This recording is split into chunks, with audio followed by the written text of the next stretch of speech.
बिस्मिल्लाहिर्रहमानिर्रहीम नाज़रीन, रब सोने दे नाल आज हम जिस मौजू के ऊपर बात करनी है, जो हमारा मौजू सुखन है, वो है असाइनमेंट राइटिंग।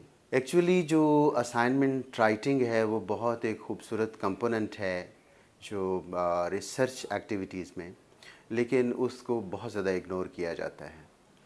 और इस वक्त तो ये सूरत हाल है कि पाकिस्तान की बेशतर यूनिवर्सिटीज़ में, इदारों में ये एक फ्यूटाइल एक्सरसाइज बन के रह गई है, जिसकी वजह से उसकी एविडेंस ये है कि बेशतर हमारे जो डिपार्टमेंट्स में इनका कोई रिकॉर्ड भी नहीं रखा जाता, उसको लाइब्रेरी में नहीं रखा जाता। अगर वो बेहतरीन प्रोडक्ट होती तो उसको लाइब्रेरी में असातिज़ा ज़रूर रखते, लेकिन किसी असाइनमेंट को कभी इतनी पजीराई नहीं मिली कि उसको किसी लाइब्रेरी में रिकॉर्ड के तौर पे रख लिया जाता या किसी जगह पे छापा ही जा सकता। तो असाइनमेंट राइटिंग एक ऐसा कंपोनेंट है जिसके ज़रिए टीचर की नज़र में स्टूडेंट अपनी रिस्पेक्ट बना सकता है, अपना मुकाम पैदा कर सकता है और टीचर को ये बावर करवा सकता है कि वो एक बहुत अच्छा स्टूडेंट है। तो इस लिहाज से assignment writing is very important component of academic activities. So today we are talking about assignment writing. Assignment writing की assignment की तारीफ़ इस तरह की जा सकती है कि assignment एक ऐसी academic या class activity है जिसके ज़रिए तालिब इल्म किसी ख़ास मौजू पर डेटा को अपनी ज़ुबान और पैराए में ऑर्गेनाइज़ करता है। ये assignment की तारीफ़ हो सकती है। उसके बाद इसका मकसद क्या है? इसके 3 मकासद होते हैं। एक होता है फ़ौरी मकसद, और एक तालीमी मकसद, और एक इल्मी मकसद। जो फ़ौरी मकसद ये होता है कि तालिब इल्म को तहकीक के मराहल और तकनीकी आलात और तहकीकी मराहल और इल्मी लवाज़िम के बारे में तैयार करना।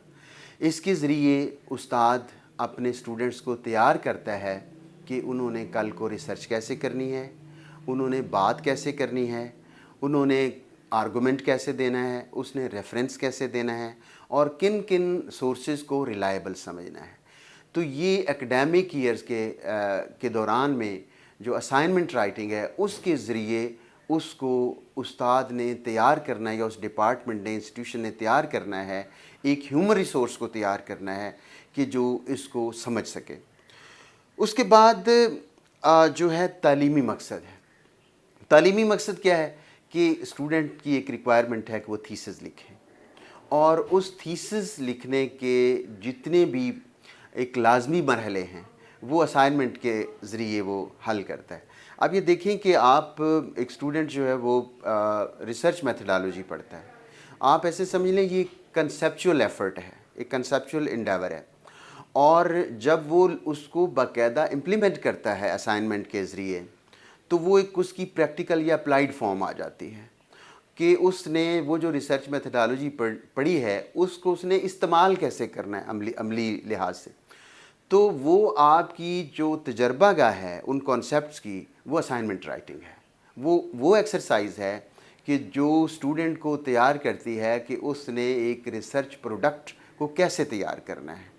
टीचर ने उनको पढ़ा दिए रिसर्च मेथडोलॉजी, उसको फार्मूले बता दिए हैं और उन फार्मूलों को कैसे इम्प्लीमेंट करना है ये असाइनमेंट राइटिंग के ज़रिए उसकी प्रैक्टिस होती है। और उसका फिर मकसद, तालीमी मकसद ये होता है कि वो एक थीसिस लिखे और थीसिस में फिर फॉर्मेटिंग, हवाला कैसे देना है, उसकी जो हवाशी कैसे लिखनी है, उसकी जो है वो पैरेंथेसिस क्या होता है, ये सारी चीज़ें जो हैं उसमें लेके चलते हैं। इंडेंटेड कोटेशन कैसे होती है, तो ये सारी चीज़ें जो है उसको असाइनमेंट राइटिंग के दौरान में आ जाती हैं।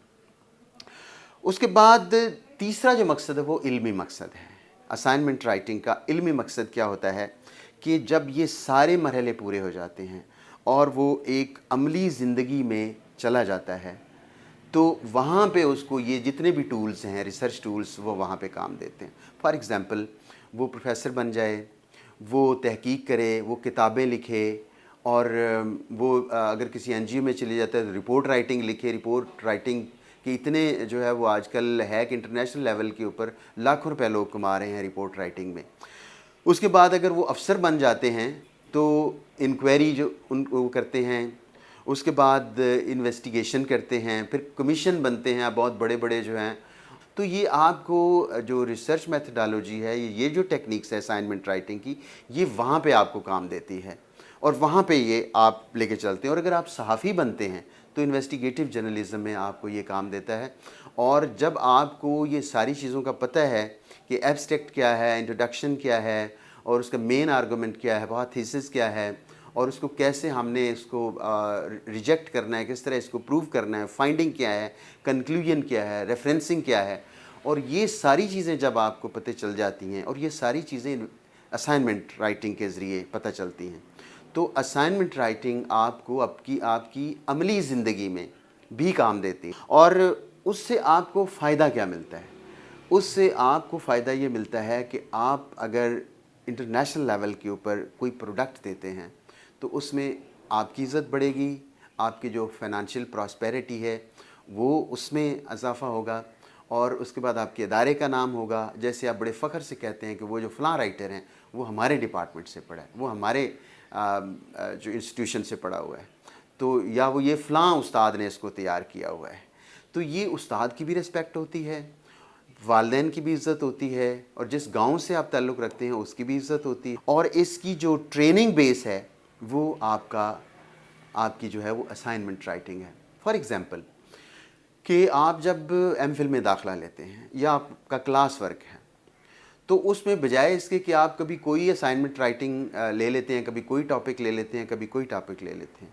मैं जब यूनिवर्सिटियों में पढ़ा रहा था तो मैंने वहाँ पे इस चीज़ को इंश्योर करने की कोशिश की कि वो स्टूडेंट अगर उसने 2 सेमेस्टर में 4 असाइनमेंट्स लिखनी है तो वो अपना एरिया ऑफ रिसर्च को डिफ़ाइन कर ले कि मैंने फॉरेन पॉलिसी के ऊपर काम करना है, मैंने लोकल गवर्नमेंट के ऊपर काम करना है, मैंने कल्चर के ऊपर काम करना है, मैंने मिलिट्री हिस्ट्री के ऊपर काम करना है, मैंने म्यूज़ियम के ऊपर काम करना है, मैंने किसी भी पॉलिटिकल हिस्ट्री के ऊपर, मैंने अपोजिशन के ऊपर काम करना है, मैंने मार्शल लॉ के ऊपर काम करना है, मैंने जो लिटरेरी हिस्ट्री है उसके ऊपर काम करना है, या अपनी जो रीजनल हिस्ट्री जो भी उसने काम करना है उसको वो पहले अपने टीचर के साथ अंडरस्टैंडिंग डेवलप कर ले, उसके ऊपर बात करे, टीचर से बार बार उससे गुफ्तगू करे और बार बार उस लिटरेचर को खंगाले।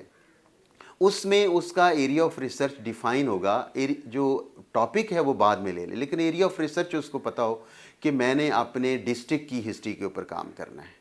तो अपने डिस्ट्रिक्ट को उसी वक्त ही जितनी भी असाइनमेंट राइटिंग को उसको मिलती है प्रोजेक्ट, वो अपने टीचर से रिक्वेस्ट करे कि उसने वो जो 4 असाइनमेंट हैं वो उस मौजू के ऊपर काम करना है। जब आप टॉपिक के मौजू के ऊपर जाएंगे दूसरे साल में तो आपका टॉपिक भी क्लियर हो जाएगा, आपके पास डेटा भी हो जाएगा, और आप क्लियर हो जाएंगे कि आपने की फाइंडिंग्स कौन सी होनी है और आपने किस समत में जाना है, और आपके पास 4 चैप्टर्स जो हैं वो आपके पास तैयार होंगे। और जो आपके पास 1 साल बचेगा वो आपका है कि आप 1 महीने में जो फौरी तौर पे रिसर्च प्रपोजल बना लेंगे, और उसके बाद वो जो 4 असाइनमेंट्स हैं उसकी रिफाइनमेंट की तरफ जाएंगे। आप लिखेंगे नहीं। अमूमन यहाँ पे क्या होता है कि स्टूडेंट्स की ट्रेनिंग जो है वो असाइनमेंट राइटिंग में वो वीक रह जाते हैं, उसको वो सीरियसली नहीं लेते, जिसकी वजह से उनकी ट्रेनिंग नहीं होती। वो फिर असाइनमेंट जो प्रपोजल राइटिंग है या सिनॉप्सिस में ही वो फंस जाते हैं और उसके ऊपर ही बहुत ज़्यादा लंबा अरसा ले लेते हैं, जिसकी वजह से उनका फिर थीसिस जो है या रिसर्च है वो अप टू स्टैंडर्ड नहीं होती। और उसके बाद आप बिफोर टाइम आप अपना जो है बजाय इसके एक्सटेंशन के पीछे भागते फिरें, तो उससे पहले ही आपका एक बेहतरीन थीसिस जो है वो तैयार हो जाएगा, और उसके ऊपर ना सिर्फ आप फ़ख्र करेंगे बल्कि उस्ताद भी उसके ऊपर फ़ख्र करेगा कि ये जो प्रोडक्ट जा रही है ये जहाँ भी जाएगी। अब क्या होता है कि हम जब इंटरव्यूज़ लेते हैं तो हम उसका थीसिस उठा के देखते हैं और उसकी फॉर्मेटिंग को देखते हैं। सबसे पहले उसकी फॉर्मेटिंग से पता चल जाता है कि इसकी कोई ट्रेनिंग भी इसकी हुई है कि नहीं हुई, क्योंकि अगर असाइनमेंट राइटिंग इसने की होती, उसके ऊपर सीरियसली उसने काम किया होता, तो आज ये फॉर्मेटिंग का इशू ना होता। तो फॉर्मेटिंग पहला बेशक पीएचडी के थीसिस हमने देखे हैं, उसकी फॉर्मेटिंग समटाइम्स 0 होती है, और उसमें फिर ये होता है कि हम देख लेते हैं कि भी इसकी ट्रेनिंग नहीं है, इसका बैकग्राउंड जो है वो बिल्कुल रिलायबल नहीं है, ये इसने थीसिस इधर उधर से करके लिखा हुआ है। और जब फॉर्मेटिंग को हम वेरीफाई करते हैं तो वेरीफाई किसी भी पेज को खोल के हम करते हैं और उसको हम 1 मिनट में पढ़ते हैं तो हमें उसमें बहुत ज़्यादा खामियां सामने आ जाती हैं। उसके बाद हम बिब्लियोग्राफी को देखते हैं کہ बिब्लियोग्राफी में कौन कौन से बेसिक डॉक्यूमेंट्स कौन से हैं, प्राइमरी सोर्सेज। तो ये हमारा एक तरीक़ेकार होता है बहैसियत टीचर या बहैसियत रिसर्चर किसी प्रोडक्ट को चेक करना।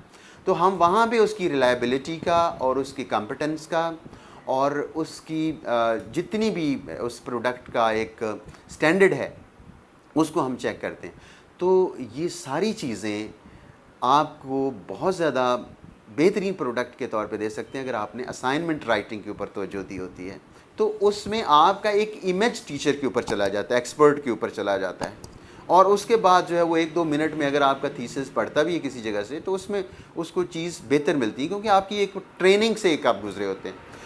तो बात बहुत इसके ऊपर लंबी हो सकती है, लेकिन इसको हम वाइंड अप करते हैं कि जो असाइनमेंट राइटिंग है ये बहुत ही इम्पॉर्टेंट कंपोनेंट है रिसर्च डिग्री के लिहाज से, एमफिल या एमएस के लिहाज से, पीएचडी के लिहाज से। इसको कभी भी इग्नोर नहीं करना चाहिए, और उसकी रिलायबिलिटी उसको आपने इंश्योर करना है डेटा कलेक्शन को। और अगर आप इसको शुरू से लेके जो ही मैंने कई दफ़ा बोर्ड ऑफ स्टडीज़ में ये सुजेस्ट किया है कि जिस तरह हम कायदे-ए-आज़म यूनिवर्सिटी में स्टूडेंट से टॉपिक और उसकी रिसर्च प्रपोजल पहले मांग लेते हैं, ये एक लाजमी कंपोनेंट होना चाहिए, क्योंकि ये रिसर्च डिग्री है एमएस की या पीएचडी की। तो उसमें रिसर्च प्रपोजल पहले ले लें तो एरिया ऑफ रिसर्च पहले ही डिफ़ाइन हो जाएगा, तो उसमें थोड़ी सी बाद में तब्दीली हो जाएगी। तो इस लिहाज से स्टूडेंट को एक गाइडलाइन मिल जाएगी कि उसने असाइनमेंट राइटिंग अपने एरिया ऑफ रिसर्च के हवाले से ही करनी है। तो इस लिहाज से ये assignment writing is very important component for a research student, और उस रिसर्च ओरिएंटेड एक्टिविटीज़ को, उस इन्वायरमेंट को इंश्योर करने के लिए, उसको क्रिएट करने के लिए असाइनमेंट राइटिंग के ऊपर पूरी तवज्जो की ज़रूरत है। और आने वाला वक्त जो है उसमें असाइनमेंट राइटिंग ऐसी होना चाहिए कि उस्ताद उसको रिकमेंड करे, एक अपनी फैकल्टी में इसको करें बाकायदा, जो टीचर्स हैं, यूनिवर्सिटीज़ हैं, कि जो बेहतरीन असाइनमेंट होगी लैंग्वेज के लिहाज से, सोर्सेज़ के लिहाज से, उसको ऑनर ये दिया जाएगा कि उसको लाइब्रेरी में रखा जाएगा, उसके पूरे स्टैंडर्ड्स पूरे अगर करते हो तो ये वो स्टूडेंट की एक ऑनर होगी कि मेरी असाइनमेंट जो है वो वहाँ पे रखी गई है, उसकी ऑनर होगी। सो इस लिहाज से असाइनमेंट राइटिंग को कभी भी इग्नोर ना करें। इन एनी केस यही आपको आगे लेके चलती, यही आपका कैरियर है, यही आपका मुस्तकबिल है। बहुत शुक्रिया।